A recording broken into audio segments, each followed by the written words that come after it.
अब जय जगन्नाथ कहें या हर हर महादेव, हर हर महादेव इसलिए क्योंकि इन दिनों महाकुंभ की धूम चल रही है। शिव भक्तों की भीड़ है प्रयागराज में। अब भोलेनाथ तो है ही विध्वंस के देवता, ऐसे में कुंभ में हुए हादसे पर राजनीति करना स्वयं शिव के अस्तित्व पर सवाल खड़े करना है। लोग कह रहे हैं कि लाशें घाट पर पड़ी थीं और सरकार उत्सव मना रही थी। इन मूर्खों को कौन समझाए कि शिव के अघोरी साधकों की साधना शमशान के बिना अधूरी है। बाबा बागेश्वर ने सही कहा, मृत्यु जीवन का अटल सत्य है। मरना सभी को है। जो गंगा के किनारे मरा उसे मोक्ष मिल गया, पर कितनों को मोक्ष मिला यह भी बता देते हैं। अज्ञानी परिजन उन्हें मृत्यु लोक में खोज रहे हैं और पता चला वे मोक्ष प्राप्त कर जीवन मरण के चक्र से निकल चुके हैं। कुंभ में बिछड़ना एक पुरानी परंपरा है। अगर यह नहीं होती तो हिंदी सिनेमा को कई कालजयी फिल्में नहीं मिलती।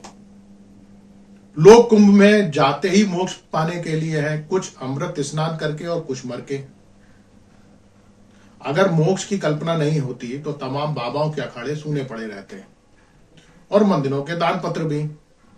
तब साधु बाबा निजी विमानों से यात्रा नहीं कर पाते। इसीलिए मोक्ष दुखी होने का नहीं, जश्न मनाने का मौका है, जनता के लिए भी और बाबाओं के लिए भी। अब योगी तो खुद साधक हैं, वे इस सत्य को जानते हैं। इसीलिए मौनी अमावस्या के जश्न में उन्होंने कोई कमी नहीं रहने दी।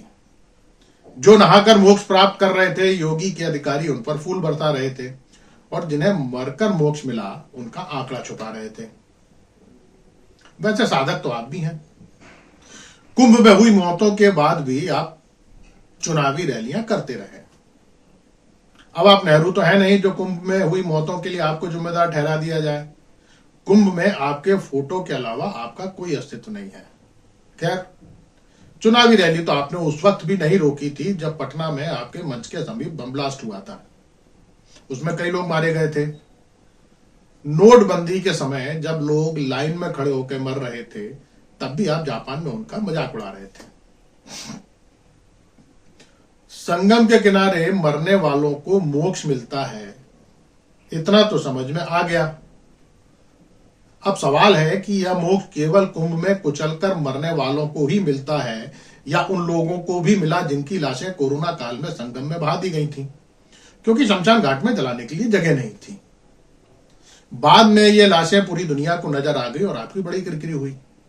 कोरोना में जो लोग देश भर में मरे, उन्हें मोक्ष का अधिकार है या नहीं? लाशों का आंकड़ा तो उस समय भी छुपाया गया था। सरकार तब भी इतनी ही लापरवाह थी जितनी अब है। मरने वाले तब भी आम लोग थे, अब भी हैं। पीछे बचे परिजन तब भी छाती पीट रहे थे, अब भी पीट रहे हैं। जो बच गए वे तब भी तालियां बजा रहे थे, अब भी बजा रहे हैं। वीवीआईपी तब भी सुरक्षित थे, अब भी हैं। अव्यवस्थाओं पर सवाल उठाने वाले तब भी देशद्रोही थे, अब भी हैं। अब मोक्ष केवल गंगा के किनारे मरने वालों को ही मिलता है या रामराज में मरने वाले हर व्यक्ति को मिलता है? न्याय की उम्मीद करते करते मर गई जकिया जाफरी को भी मोक्ष मिलेगा क्या?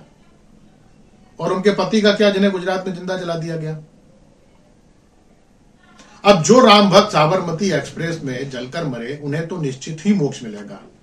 एक तो वे अयोध्या से लौट रहे थे, दूसरा मरने के बाद भी आपकी सत्ता गुजरात में कायम रखने में काम आ रहे हैं। रामनवमी के जुलूस में मस्जिदों के सामने नाचते हुए जो लोग दंगों में मारे जाते हैं, उनका क्या? हाथरस में कुछ समय पहले एक भगदड़ में मारे गए 100 से अधिक लोगों को भी मोक्ष ही मिला होगा, क्योंकि बाद में योगी सरकार ने आयोजकों को क्लीन चिट दे दी थी। चलिए मान लेते हैं धार्मिक स्थलों पर होने वाले हादसों से सरकार इसलिए सबक नहीं लेती क्योंकि उन्हें पता है कि यहां मरने पर मोक्ष की गारंटी है। केदारनाथ में आए जलजले के बाद भी सरकार ने हिमालय की खुदाई इसलिए चालू रखी जिससे मोक्ष की सप्लाई जारी रहे। अब केवल धार्मिक आयोजन में मारे जाने वाले ही मोक्ष के हकदार हैं या मणिपुर वाले भी हैं जो 1.5 साल से एक दूसरे की हत्या कर रहे हैं, जिस पर आप अब तक खामोश हैं? फांसी के फंदे पर झूलता किसान, कुपोषण के कारण मरते बच्चे, बच्चा जनते समय मरती माए, बेरोजगारी के कारण आत्महत्या करता युवा, नशे की लत में तबाह होती जिंदगियां, इन सबको नरक मिलता है या मोक्ष? यह जरूर आपकी मन की बात में बता देना चाहिए। आपके उत्तर के इंतजार में आपका भक्त वक्रा। नमस्कार।